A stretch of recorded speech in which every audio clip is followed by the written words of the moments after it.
एक गुंडा जो वो खुलेआम घूम रहा है और बीजेपी की सरकार है। एक दुलार चंद यादव के ऊपर गाड़ी चढ़ा दी, उनको कुचल के मार डाला।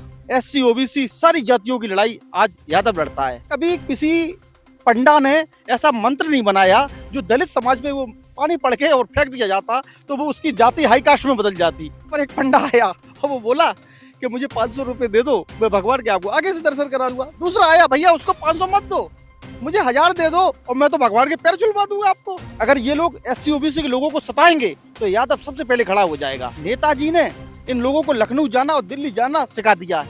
एससी ओबीसी के लोगों को क्या लाभ हुआ? बिहार चुनाव की सरगर्मियां इस वक्त काफी तेज हैं और बिहार में किस तरीके का माहौल है, अपराध का ग्राफ जो है वो लगातार बढ़ता जा रहा है। इस वक्त हमारे साथ इटावा के समाजवादी पार्टी के लोहिया वाहिनी के पूर्व जिला अध्यक्ष हैं, बातचीत करेंगे। जिस तरीके से आप देख रहे हैं गोली में पिता पुत्र की मौत हुई, एक मौत हुई, तो किस तरह इस चुनाव को देख रहे हैं? कहीं ना कहीं जो ग्राफ है वो क्राइम का वहाँ बढ़ता हुआ नजर आ रहा है। हमने देखा है प्रधानमंत्री जी जाते हैं, गृह मंत्री जी जाते हैं और तब हत्याएं और ऐसी वारदातें हो जाती हैं। एक अनंत सिंह नाम का एक गुंडा जो वो खुलेआम घूम रहा है और बीजेपी की सरकार है 20 वर्ष से, और एक गुंडे माफिया खुलेआम राज कर रहे हैं वहां पर। अनंत सिंह नाम का जो गुंडा है वो काफी समय से मैंने देखा है उस पे अपराध के और लूट के और हत्या के मुकदमे लगे हुए हैं। और जिस दिन प्रधानमंत्री जी और गृह मंत्री जी गए वहां पर बिहार में, तब ऐसी वारदात हो गई। एक दुलार चंद यादव के ऊपर उन्होंने गोली मारने की बता रहे घटना और गाड़ी चढ़ा दी, उनको कुचल के मार डाला। अगर मैंने देखा है कि यादव जाति ना होती तो एससी ओबीसी के लोगों पर ये अत्याचार करते। देश आजाद हो गया सारी चीजें, मगर मनुवादी सोच और सामंतवादी सोच इन लोगों की नहीं अभी भी दिमाग से निकली है। एससी ओबीसी सारी जातियों की लड़ाई आज यादव लड़ता है। तो इसलिए मैंने देखा है इन मनुवादी लोगों को यादव कभी पसंद नहीं करता है और ना ही मनुवादी लोग यादव को पसंद करते हैं, क्योंकि कि अगर ये लोग एससी ओबीसी के लोगों को सताएंगे तो यादव सबसे पहले खड़ा हो जाएगा। तो वो जानते हैं कि यादव ढाल है, इस वजह से उन्होंने दुलार चंद यादव की हत्या कर दी। एक अनंत सिंह, एक मनुवादी गुंडे ने इसलिए कर दी कि वो दलित समाज के एक व्यक्ति के वोट मांग रहे थे इसलिए, और वो बहुत ही वर्चस्व वाले व्यक्ति थे। 50,000 वोट का वो हेर फेर लेके चलते थे, ऐसे व्यक्ति थे दुलार चंद यादव जी। कल की भी खबर है, आरा में पिता पुत्र को गोली मारी गई। वो ऐसी घटनाएं पर डे हो रही हैं। ये क्या बिहार, क्या पूरे भारत की हम बात कर रहे हैं।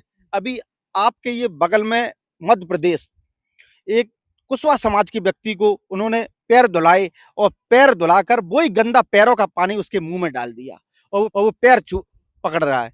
इधर मेरठ में मैंने देखा है कि एक व्यक्ति जमीन पर नाक रगड़ रहा है, और इधर रायबरेली में एक बाल्मीकि समाज के व्यक्ति को उन्होंने इतना मारा और जब तक मारते रहे तब तक वो मर नहीं गया।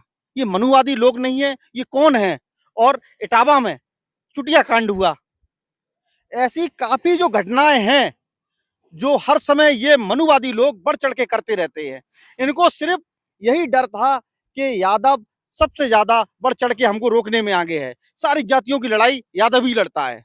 इटावा के दांदरपुर चोटी कांड की आपने बात कही, जिसमें जो आपके गगन यादव थे जो जेल भेजे गए थे, कल उनकी रिहाई हो गई है। गगन यादव जी की मैंने बहुत सी फोटो देखी है जो बीजेपी के नेताओं के साथ में है। अगर ज्यादा है तो मैं आपको व्हाट्सअप कर दूंगा, वो उस पर डाल देना।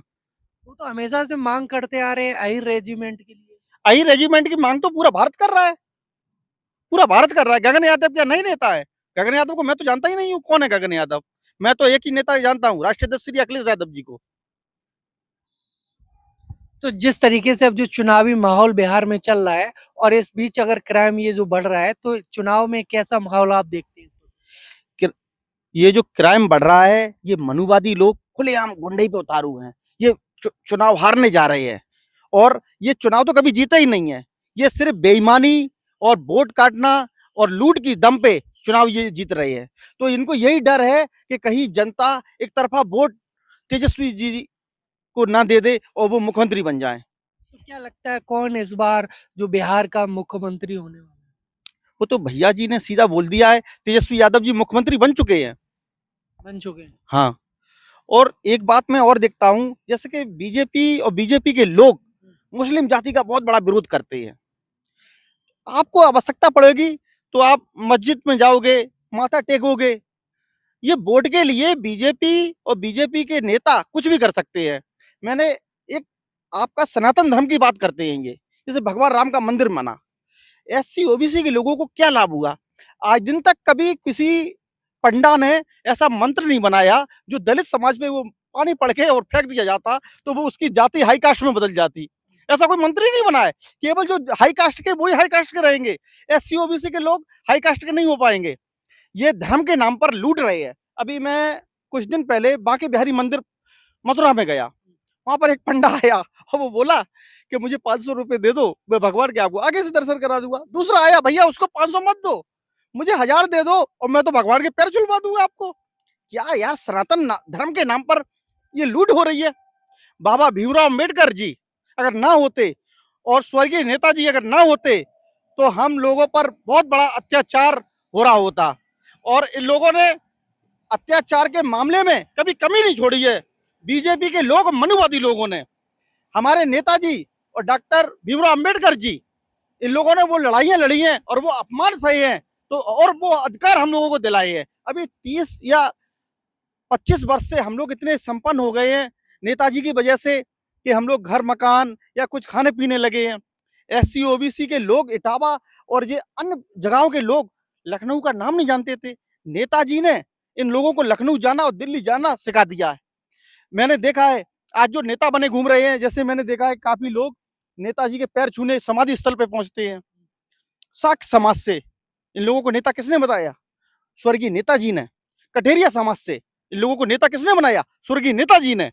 बघेल समाज से इन लोगों को नेता किसने बनाया? स्वर्गीय नेताजी ने। नेताजी ने बाल्मीक समाज से, जो मैनपुरी से जो स्वर्गीय हो गए हैं, उनको नेता किसने बनाया? स्वर्गीय नेताजी ने। और कुछ तो बीजेपी में भाग गए। आज नेता किसने बनाया है? एससी ओबीसी के ज्यादा से ज्यादा लोग आज नेता बने घूम रहे इटावा जिले में, जो बीजेपी की तरफ से। उनको नेता किसने बनाया? स्वर्गीय नेताजी मुलायम सिंह यादव जी की वजह से। और नेताजी ना होते तो हम लोगों पर इतना अत्याचार हो रहा होता। और लालू प्रसाद यादव जी ने, गरीबों के इतनी व्यवस्थाएं नहीं होती थी कि बाल कटवा सके, इतने पैसे नहीं होते थे। लालू प्रसाद यादव जी अपनी गाड़ी लेके चलते थे, पानी की टंकी वगैरह, और उनके जहां बच्चा मिलता था छोटा सा वहां पर बाल काट देते। और नेताजी, इतना अपमान सहा नेताजी ने, कहीं बैठ गए तो चादर हटा दी इन मनुवादियों ने। और नेताजी ने कभी उन चीजों को नहीं सोचा। और उसके बाद भी एससी ओबीसी की नेताजी ने पीडीए की लड़ाई लड़ी। और आज नेताजी ने हम लोगों को आगे बढ़ाया और हम लोगों को नेताजी की विचारधारा और डॉक्टर राम मनोहर लोहिया जी की विचारधारा को आगे बढ़ाना है। तो ये थे इटावा के लोहिया माइनिंग के पूर्व जिलाध्यक्ष, जिन्होंने अपने विचारों को रखा। इनके विचारों को लेकर आप क्या कुछ कहेंगे, कमेंट बॉक्स में जरूर लिखिए।